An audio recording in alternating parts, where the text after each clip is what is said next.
Республика, в эфире главного национального канала программа «Новый день». Мы начинаем новый телевизионный сезон. В студии Екатерина Винокурова. Я желаю вам хорошего настроения сегодня и продуктивного дня.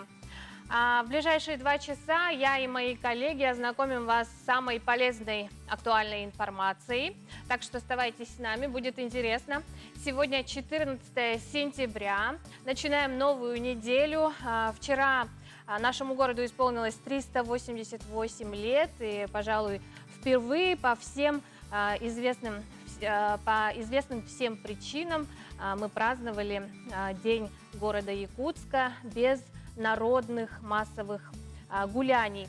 Но все же без знаковых событий не обошлось. Так, вчера состоялось торжественное открытие Центра культуры и современного искусства имени Юрия Гагарина, в котором одним из главных новшеств, пожалуй, стал один из крупнейших киноконцертных залов Якутска, который рассчитан на целых 500 зрителей. Оснащен он современным мультимедийным и звуковым оборудованием. Надеюсь, что прошедшие выходные вам удалось выбраться за город, съездить на дачу или отдохнуть на природе. Погода в эти дни, просто благодать. Но все мы знаем, что золотая осень – период очень скоротечный, поэтому ловите последние теплые деньки и хорошую погоду. Ну а что нам скажут синоптики сегодня, узнаем уже сейчас. По данным Якутского управления по гидрометеорологии и мониторингу окружающей среды, сегодня в 6 часов утра температура воздуха в центральных Улусах составила плюс 8, плюс 9 градусов. Днем ожидается плюс 11, плюс 14 градусов. А в Заречье утром плюс 6, плюс 9, днем плюс 12, плюс 22 градуса. А в южных Улусах плюс 6, плюс 13 утром, днем до плюс 20. А в Вилюйских Улусах плюс 5, плюс 8 утром, днем плюс 12, плюс 14.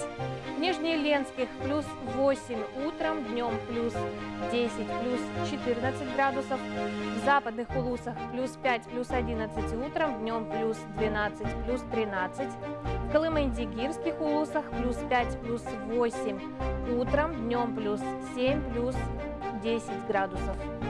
В Янских плюс 4, плюс 5 утром, днем плюс 17, плюс 12. В северо-западных Улусах плюс 2, 8 утром, днем ожидается плюс 8, плюс 12.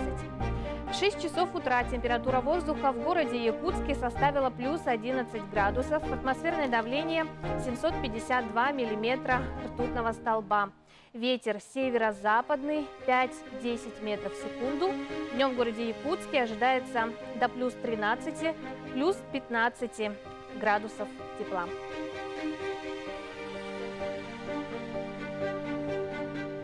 Известный голливудский киноактер Чак Норрис обратился к жителям Якутии. В своем обращении киноактер поздравил жителей Якутска с Днем города, а также попросил горожан не мусорить и бережнее относиться к природе. Видео опубликовано на портале ЕКТ.ру.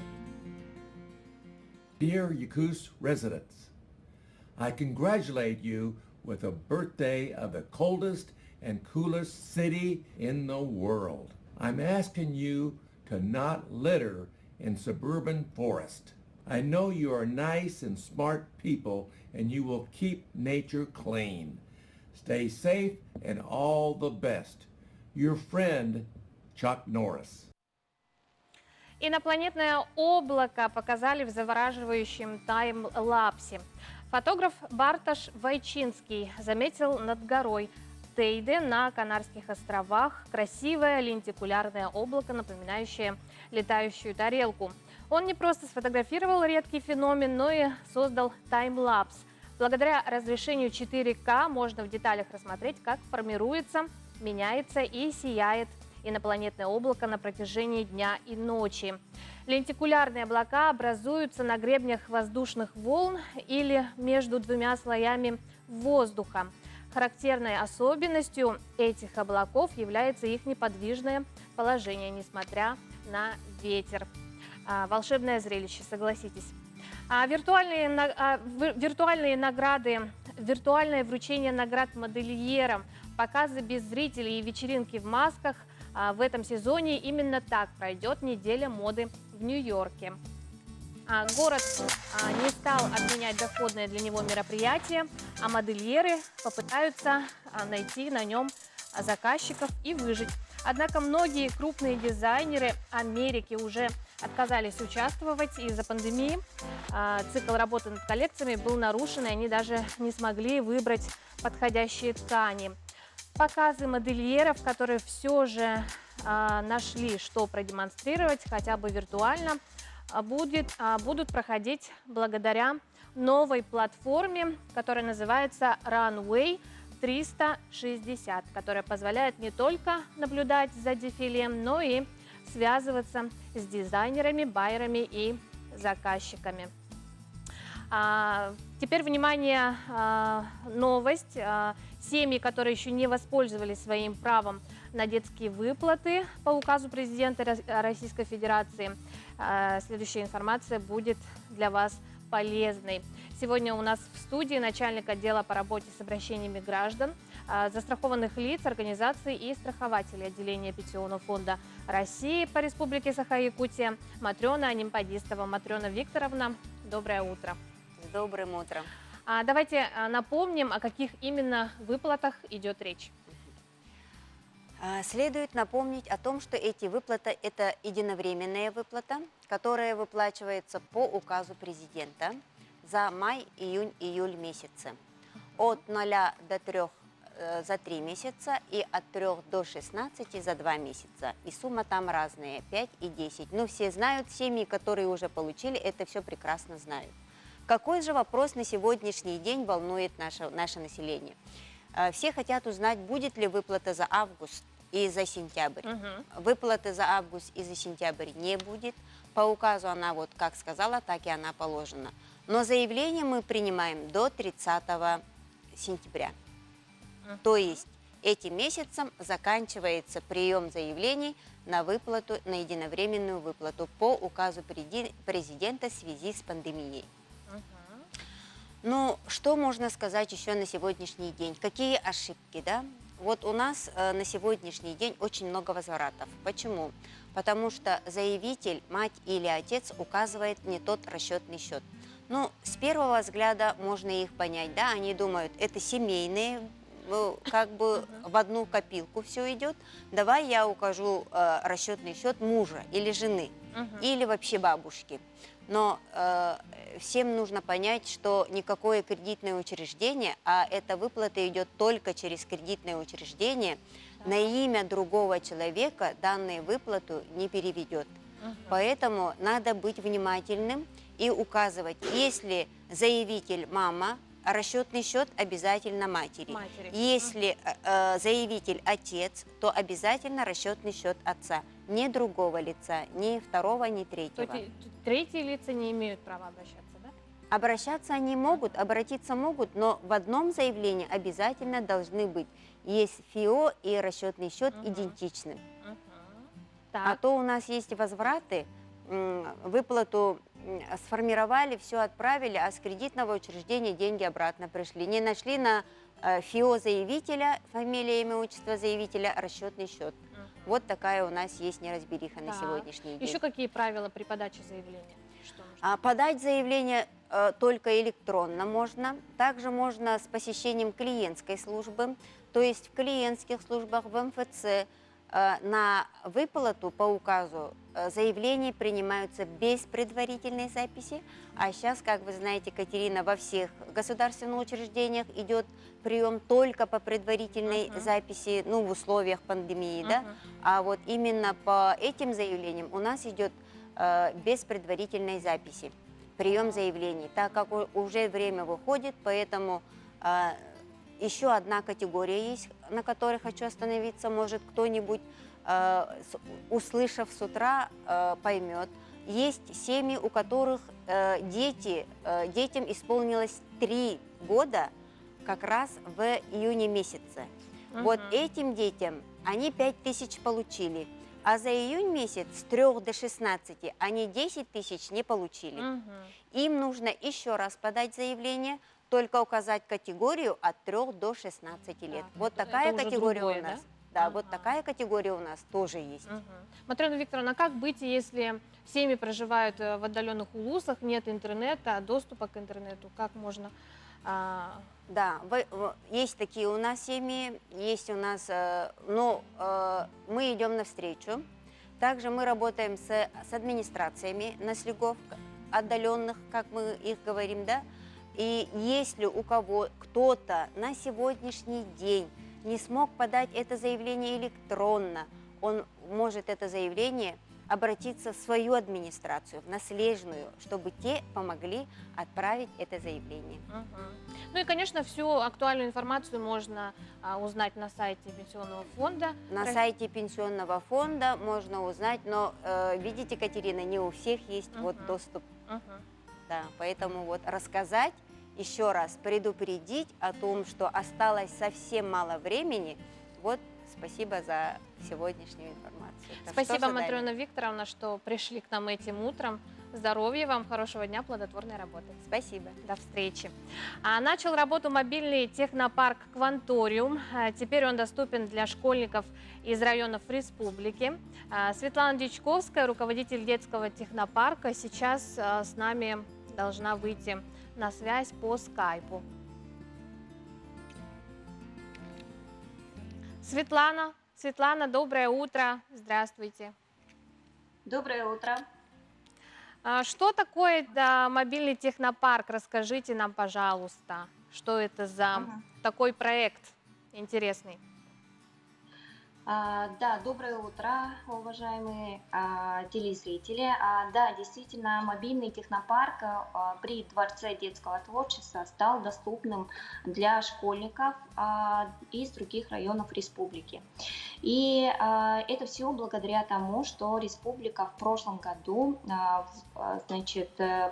прошла конкурсный отбор по реализации национального проекта, федерального проекта «Успех каждого ребенка», нацпроект образования. И, в части софинансирования здесь выступил фонд будущих поколений Республики Саха-Якутия. И с сентября месяца, то есть с этого месяца, начинает работу мобильный технопарк «Кванториум». Что же такое мобильный технопарк «Кванториум»? Это у нас транспортное средство, которое будет передвигаться из одной агломерации в другую, то есть который будет оснащен высокотехнологичным оборудованием по направлениям детского технопарка. Это промышленный дизайн, это промышленная робототехника, IT-квантум, виртуальная дополненная реальность, хай-тек и аэротехнологии, геоинформационные технологии. Мгм. Светлана, ну интересно, кто может обучаться в мобильном технопарке? То есть это не только дети, да? Мгм. Что касается агломерации, в соответствии с приказом Министерства образования и науки Республики Саха-Якутия утвержден перечень муниципальных образований, где будет реализован этот замечательный проект. Муниципальные образования у нас будут Вилюйская группа улусов, это Вилюйский район, Верхневилюйский улус, Намский улус, Уй-Салтанский и Мегино-Кангаласский, и пригороды городского округа, город Якутск. В этих агломерациях уже детишки записались на обучение по программе мобильного технопарка с 5 класса по 11 классы. Ну и не только, как вы говорили, да, будут обучаться школьники с 5 класса по программам мобильного технопарка, но и будем обучать педагогов. Еще хочу здесь добавить то, что вот с 3 по 7 августа, значит, наставники мобильного технопарка данных вот агломераций, данных муниципальных районов, они уже прошли обучение, обучение в городе Москва, да, в инновационном центре Сколково. Эту образовательную сессию проводит федеральный оператор национального проекта образования Фонд новых форм развития образования. Ну и сейчас вот наши педагоги, наши школьники, которые записались, они вот ждут поставки транспортного средства замечательного, и будем обучать после снятия ограничений, значит, будем ездить и обучать. Ну а так мы сейчас вот начинаем в дистанционном формате. А как вот будет выстроен маршрут? Сначала куда-то отправиться, в какой-то улус, столько-то дней там пробудет, да? Да, да, действительно так. Значит, у нас вот предварительный график мы уже сформировали. Первая агломерация, первый район, где будет реализован данный проект, это Усть-Алданский. Потом Мегино-Кангаласский и Вилюйская группа улусов, и потом уже Намский район и пригороды городского округа, город Якутск. Да. Что ж, Светлана, спасибо вам большое, что вышли с нами на связь. Действительно, по-моему, отличный проект. Желаю вам удачи в его реализации, осуществлении. Да? Дети действительно должны обучаться, заниматься, узнавать новое, развиваться непосредственно в новых технологиях. Спасибо, удачного дня, Спасибо. Хорошей вам работы. Банковский мост Санкт-Петербурга украсили четкие биты, стилизованное якутское национальное пение, яркие тексты и невероятный голос певицы Юлины. Участницы популярных шоу «Голос», «Главная сцена», бэк-вокалистки Манижи и рэпера Басты. Певица и музыкант из Якутии Юлина выступила в городе на Неве со своей авторской программой. Что она представила зрителям и что нас ждет еще в ее творчестве, узнаем из материала Айсены Бурнашовой. Одни и те же мосты, одни и те же...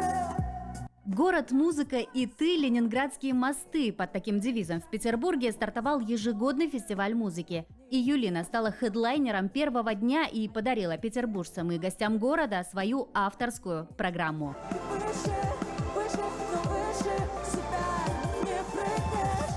Концерт стал не просто первым оффлайн выступлением певицы после карантина, но и дал старт всей концертной деятельности города на Неве после режима самоизоляции. В программу Юлины вошли более 10 песен. В своих текстах она пишет про терзание души, поиск себя и, конечно, про любовь.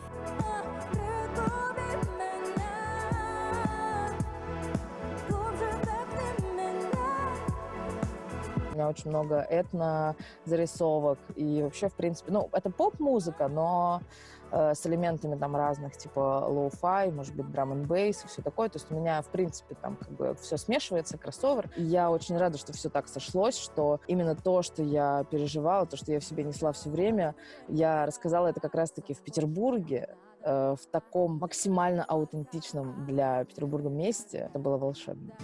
Фестиваль проходил 3 дня. Концерты также состоялись и на Итальянском, и Малоконюшенном мостах, точки притяжения Севкабель-Порт и Музея мостов. И Юлина, и Петербург связаны неразрывной нитью. В этом городе она окончила вуз, выросла как музыкант и вокалист, открыла себя всей стране. И даже в период карантина она продолжала дарить петербуржцам свое творчество, пусть и в онлайн-формате. Да и в целом переход в виртуальную реальность, как уверяет Юлина, пошел ей только на пользу, буквально стер границы. И даже наше онлайн-интервью уже не кажется в новинку.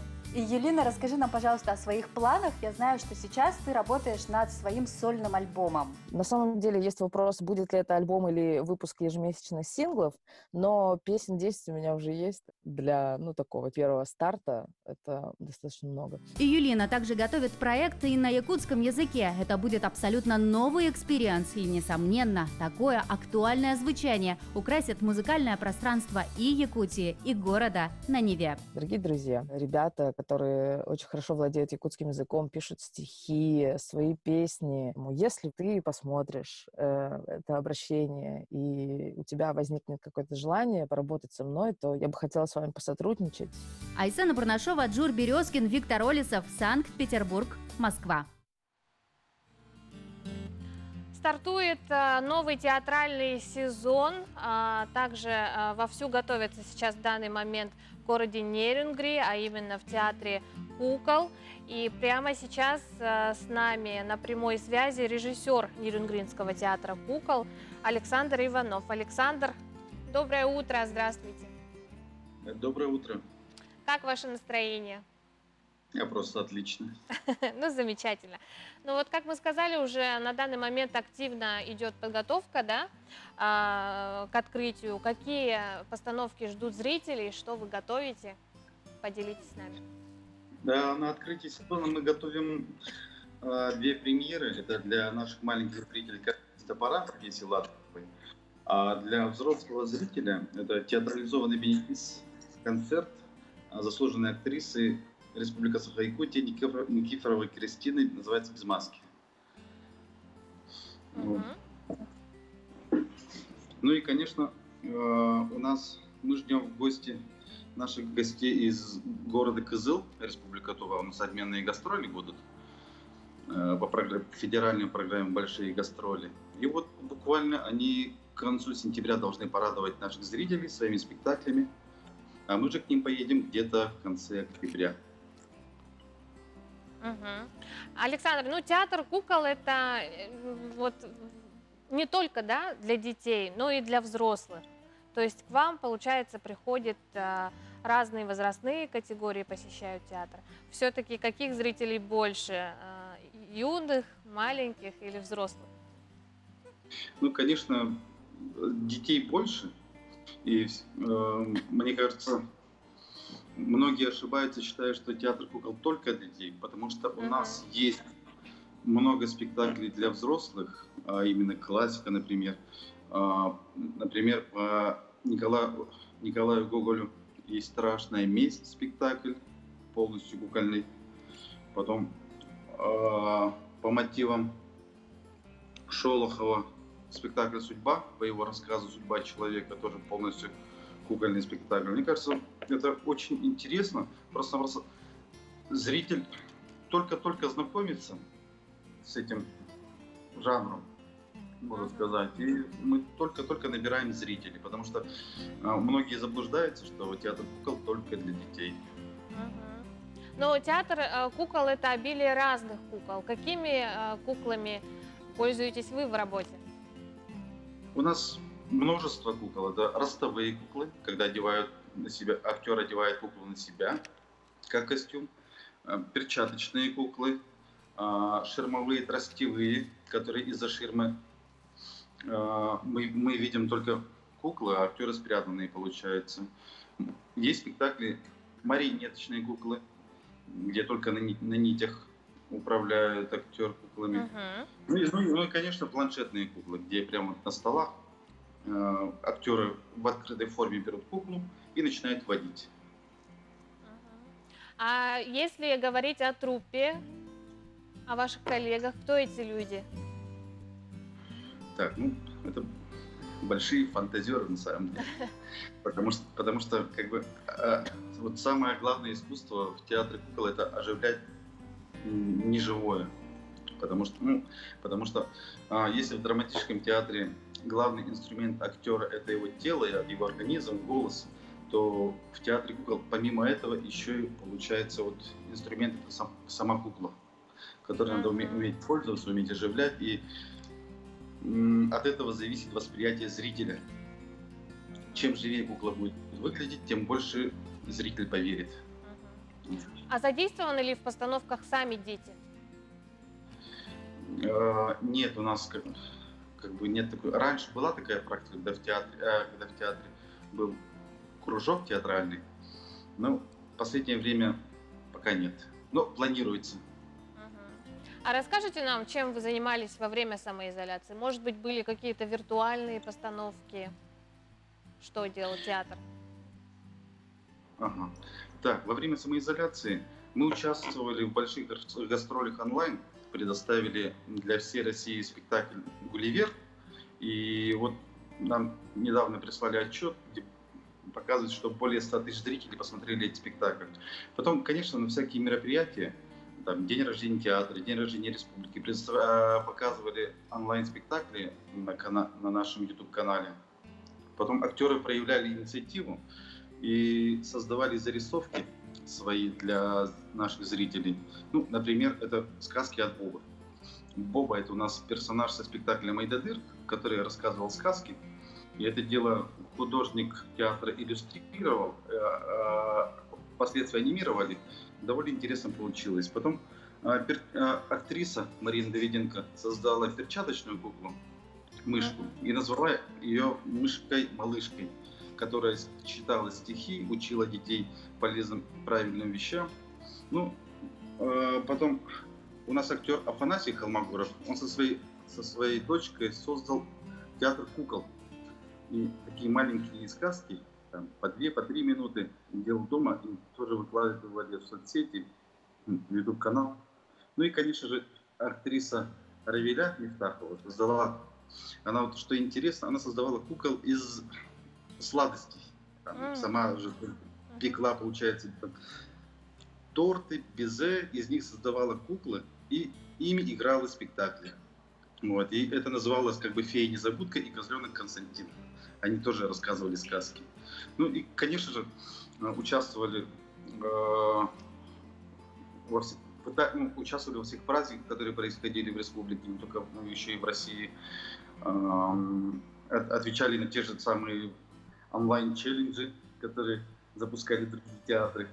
Ну, в общем, работа не останавливалась. Александр, ну интересно, а почему вы выбрали именно театр кукол в Нерюнгри? Как попали туда сами? Так, ну, я с театром кукол познакомился в институте. Я закончил, получается, АГИКИ в Якутске. Наш курс набирали именно для театра Нерюнгри. И вот однажды они приезжали, то есть они приезжали на гастроли. Я на фестиваль «Желанный берег», и я увидел, получается, впервые спектакли театра, потому что я тоже раньше воспринимал, что театр кукол — это вот просто перчатка, да. Но когда увидел более серьезную работу, можно сказать, я влюбился, потому что считаю, что это очень интересно и вообще... Александр, спасибо вам большое. К сожалению, время нашего эфира подходит к концу. Желаю вам плодотворной работы, удачи, новых творческих идей. Ну а я с вами прощаюсь. Увидимся с вами завтра в это же время на нашем канале. Далее слово передаю своим коллегам из якутского блока.